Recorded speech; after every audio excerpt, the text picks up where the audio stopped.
नमस्कार मंडळी, मी स्नेहल। आज आपण बनवणार आहे शाही पालक पनीर। चला तर मग रेसिपीला सुरुवात करूया। प्रथम आपण पालक असा छान शिजवून घ्यायचा आणि एका मिक्सरच्या भांड्यात काढायचा। त्यानंतर त्याच कढईमध्ये आपल्याला कांदा लालसर होईपर्यंत भाजून घ्यायचा आहे आणि तो त्या पालकावर काढून घ्यायचा।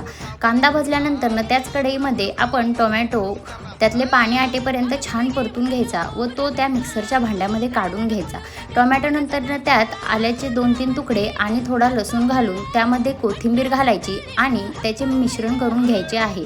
मिश्रण करताना ते छान बारीक पेस्ट झाली पाहिजे याची काळजी घ्यायची। नंतर आपण पनीरचे बारीक पीस करून घेणार आहे। आमच्या घरी पनीरचे मीडियम साईजचे पीस आवडतात, त्यामुळे मी ते खूप मोठे केलेले नाही। नंतर ते तेलात असे लालसर होईपर्यंत परतायचे आणि साईडला काढून घ्यायचे। नंतर आपण काजूची पेस्ट करून घेणार आहे। काजूची पेस्ट सगळे पालक पनीर तयार झाल्यानंतर आपल्याला ती शेवट वरून घालायची आहे। नंतर एका पातेल्यामध्ये तेलात लाल तिखटाची फोडणी करून त्यामध्ये पालक असा मिक्स करून घ्यायचा। त्याला छान फोडणी बसली पाहिजे। त्यानंतर त्यामध्ये कसुरी मेथी घालून मीठ घालायचे आणि छान बारीक गॅसवर त्याला एक वाफ काढायची। त्यानंतर त्यामध्ये पनीरचे तुकडे घालून ते छान असे मिक्स करून घ्यायचे। त्यानंतर आपण त्यावरती काजूची पेस्ट घालणार आहे।